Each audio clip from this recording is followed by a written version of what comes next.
नमस्ते, स्वागत है आप सभी का हमारे YouTube channel gravity of knowledge पर।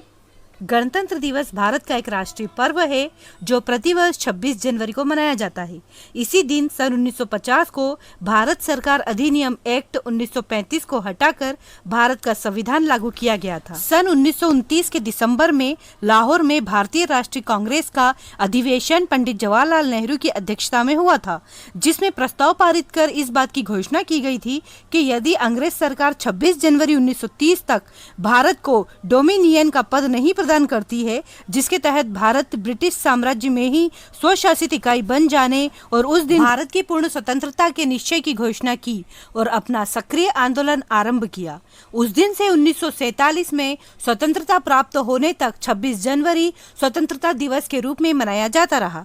इसके पश्चात स्वतंत्रता प्राप्ति के वास्तविक दिन 15 अगस्त को भारत के स्वतंत्रता दिवस के रूप में स्वीकार किया गया। भारत के स्वतंत्र हो जाने के पश्चात संविधान सभा की घोषणा हुई और इसने अपना कार्य 9 दिसंबर 1947 से आरंभ कर दिया। संविधान सभा के सदस्य भारत के राज्यों की सभाओं के निर्वाचित सदस्यों के द्वारा चुने गए थे, जिसमें डॉक्टर भीमराव अंबेडकर, पंडित जवाहरलाल नेहरू, डॉक्टर राजेंद्र प्रसाद, सरदार वल्लभ भाई पटेल, मौलाना अब्दुल कलाम आजाद आदि इस सभा के प्रमुख सदस्य थे। संविधान निर्माण में कुल 22 समितियां थीं, जिनमें प्रारूप समिति यानी ड्राफ्टिंग कमेटी सबसे प्रमुख और महत्वपूर्ण समिति थी। इस समिति का कार्य संपूर्ण संविधान लिखना या उसका निर्माण करना था। प्रारूप समिति के अध्यक्ष विधिवेत्ता डॉक्टर भीमराव अंबेडकर थे। प्रारूप समिति ने और उसमें विशेष रूप से डॉक्टर अंबेडकर जी ने 2 वर्ष 11 माह 18 दिन में भारतीय संविधान का निर्माण किया और संविधान सभा के अध्यक्ष डॉक्टर राजेंद्र प्रसाद को 26 नवंबर 1949 को भारत का संविधान सुपुर्द किया। इसीलिए 26 नवंबर दिवस को भारत में संविधान दिवस के रूप में प्रतिवर्ष मनाया जाता है। संविधान सभा ने संविधान निर्माण के समय कुल 114 दिन बैठक की। इन बैठकों में प्रेस और जनता को भाग लेने की स्वतंत्रता थी। अनेक सुधारों और बदलावों के बाद सभा के 308 सदस्यों ने 24 जनवरी 1950 को संविधान की 2 हस्तलिखित कॉपियों पर हस्ताक्षर किए। इसके 2 दिन बाद संविधान 26 जनवरी को पूरे देश में लागू कर दिया गया।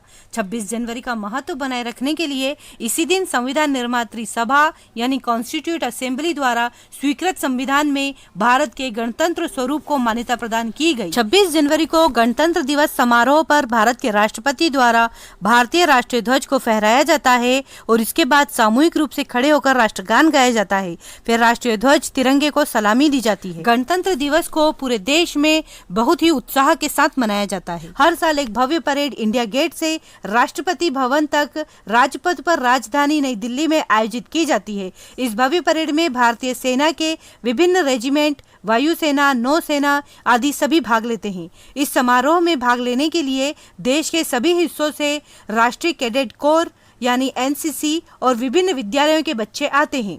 समारोह में भाग लेना एक सम्मान की बात होती है। राजपथ पर प्रथम गणतंत्र समारोह में सम्मिलित होने के लिए देश के प्रथम राष्ट्रपति डॉक्टर राजेंद्र प्रसाद घोड़े की बग्घी में आए थे। हमारे देश के पहले गणतंत्र दिवस की परेड के मुख्य अतिथि सन 1950 में सुकर्णो इंडोनेशिया के राष्ट्रपति थे। परेड में विभिन्न राज्यों की प्रदर्शनी भी होती है।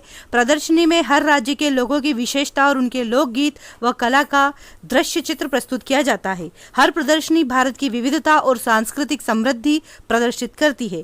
परेड और जुलूस राष्ट्रीय टेलीविजन पर प्रसारित होता है और देश के हर कोनों में करोड़ों दर्शकों के द्वारा इसे देखा जाता है। 2014 में भारत के 64वें गणतंत्र दिवस के अवसर पर महाराष्ट्र सरकार के प्रोटोकॉल विभाग ने पहली बार मुंबई के मरीन ड्राइव पर परेड आयोजित की थी, जैसे कि हर वर्ष नई दिल्ली में राजपथ पर होती है। पिछले साल 2020 की गणतंत्र दिवस की परेड के मुख्य अतिथि ब्राजील के राष्ट्रपति जेयर बोल्सोनारो थे। भारत इस साल यानी 2021 में अपना 72वां गणतंत्र दिवस मनाएगा।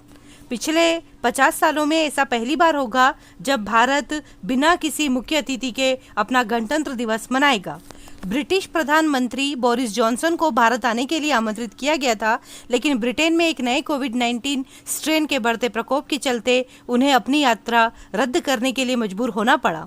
इससे पहले भारत के पास 1952, 1953 और 1966 में परेड के लिए मुख्य अतिथि नहीं थे। इस तरह आज के वीडियो में हमने हमारे देश के गणतंत्र दिवस मनाने की परंपरा के बारे में विस्तार से जाना। आपको ये वीडियो कैसा लगा कमेंट करके जरूर बताइए। चैनल पर नए हैं तो चैनल को सब्सक्राइब कर लीजिए। मिलते हैं अगले वीडियो में किसी नए विषय को विस्तार से जानने के लिए। तब तक के लिए थैंक यू फॉर वॉचिंग।